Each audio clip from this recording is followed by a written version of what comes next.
Hey guys, what's up? We are That Horror Couple. I'm Kaylee. And I'm Rob. And we are back to do another fun review for you guys today, The Sawyer Massacre. Oh, because I'm a fan of this fan film. Yes, we love fan films, and we love telling you guys about them on our channel, so we're back today to do another fun one. Yeah, great job by Steve Marlowe. Yes, we love Steve Marlowe and his team. They did a phenomenal job, and we're ready to talk to you guys about it today. They actually gave us a prequel. Yeah, a prequel to the original Texas Chainsaw Massacre. Yeah, so what happened before the hitchhiker was taking pictures, selling them for $2, and then lighting them on fire? And what happened before Pam's nice ass was in those red booty shorts?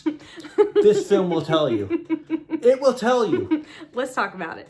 That horror couple. Oh yeah. That horror couple. It's us. That horror couple. That horror couple.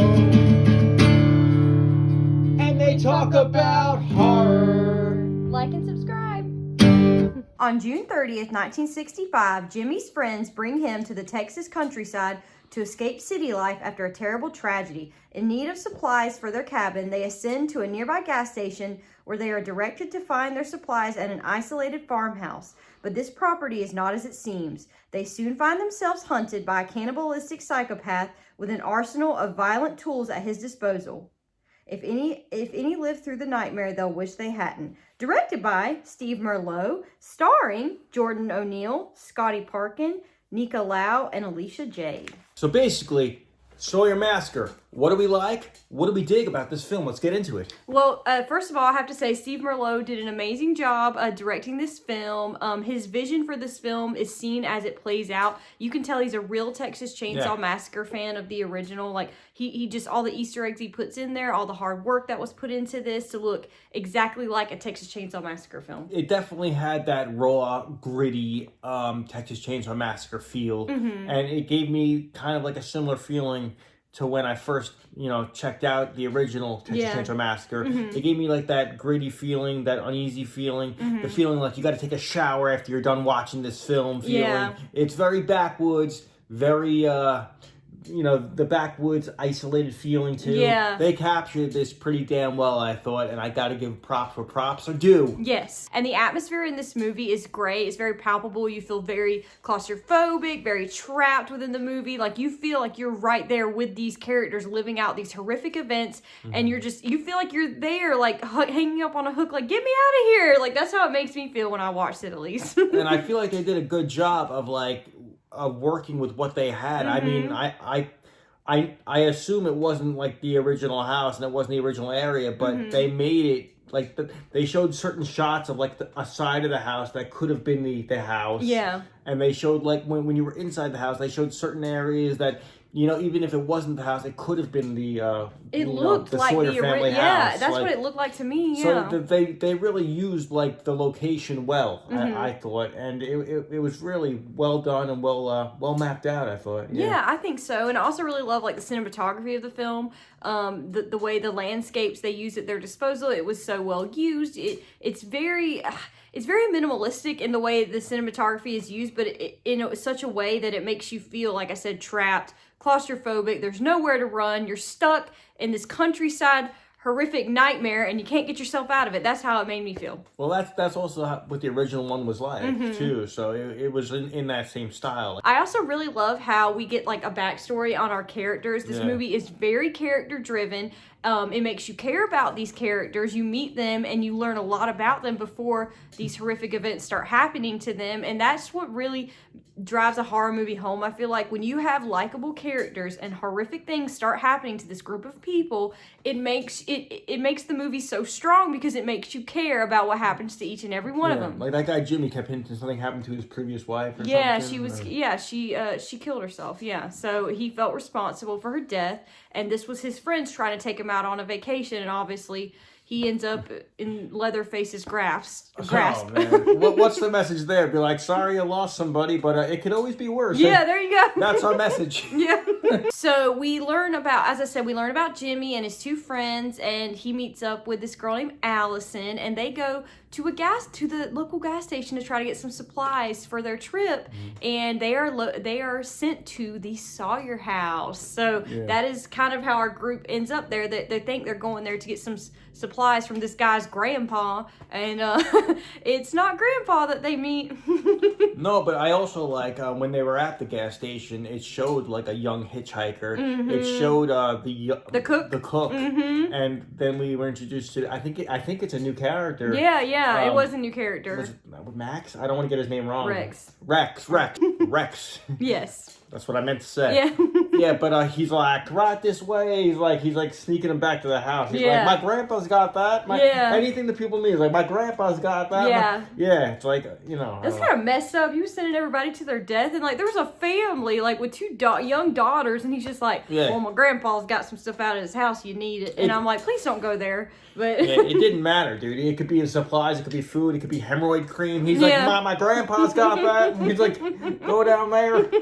Viagra. My grandpa's got it. And other than, showing us the characters when they were younger, because it's a prequel, I felt like they also captured either the 50s or the 60s feeling very well. Yes, I think so too. They did a great job with that. They had like old-fashioned clothes. They had old-fashioned cars. They had old-fashioned like hairdos. Yeah. So I thought, I was impressed by the effort that they took for the appearance of like that time period. Of 1965, sure. Yeah, dude. No, they did a great job with that. I mean, I figured they were gonna do some 60s stuff, whatever they did back then. I don't know. Well, what did the kids do back then? I don't know. Happy Days stuff, yeah, right? they're like bebopping. I don't know. What is it called? Doing like Fonzie hitting the jukebox. Hey. And eventually, when we get into the house and the victims are lowered there, we get introduced to Leatherface, which the reveal was really cool, and it took me back to the original Leatherface that I love. The Yellow Apron, Gunnar Hansen, 74. Yes. And I thought that was a great tribute. I appreciated it. And the kills were pretty much... they didn't go overboard with the gore, much like the 74 movie. Yeah, so I appreciated that. It was more about the build-up and what you didn't see. So, and they recreated the people on the hook. They recreated people hanging from the ceiling. Yeah. And you saw body parts. I thought that was pretty cool. Very Leatherface style. Because, they're a cannibal family. So, they're stocking up on groceries. Yeah. Yeah, the kills in this film were very reminiscent of the original 74 Texas Chainsaw Massacre, because while there's not a lot of gore, the kills that we do get are very creepy and very realistic, so the practical effects were used greatly in this film. They did a great job. There's enough gore to satisfy. Yes. There is. There is enough there Leatherface goes again. And Allison, played by Nika Lau, was a standout in this movie. She was a great final girl.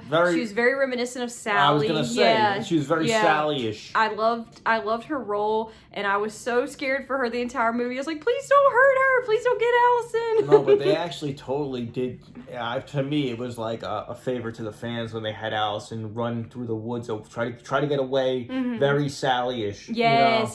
Very Sally-ish. I was like, oh, this is great. And the woods is woods, and it totally looked like it looked like the same woods. That's what I mean. This could have been the same woods, and of course, it was very similar because the chase scene had no music. The chase scene was just the sound of the chainsaw, the similar sounds. Yeah. It was very cool. And Steve Merlot's directing puts you right there in, like I said before, in the movie. You feel like you're actually there with the characters. You got to learn a lot about them, so you feel for them as each of them are put in this horrific situation, and you keep rooting for them the entire movie as they, one by one meet their demise. You're very sad, but you're also very excited to see what's going to happen and who's going to get away. It makes you care more about the characters before they die, and that also takes me back to the original. Yeah. You know how the original, they made Franklin the one that's always complaining. Yeah. They made Pam the one that's into astrology. Mm-hmm. They made they made Jerry and Sally kind of like a couple. Yeah. They kind of gave you a little backstory. Yeah. And this one was similar in that way, and I appreciated it, and I picked up on it for sure. When the movie does end... Are we spoiling it now? Yes, this is a spoiler review, so just so you know. Spoiler review. Use that graphic. Yeah. When the movie does end, it does end on, we think that our two, Jimmy and Allison, are going to get away, but unfortunately this is a prequel, so if that doesn't tell you anything, obviously they didn't get away, and it shows the camera pans. They gotta eat. Yeah.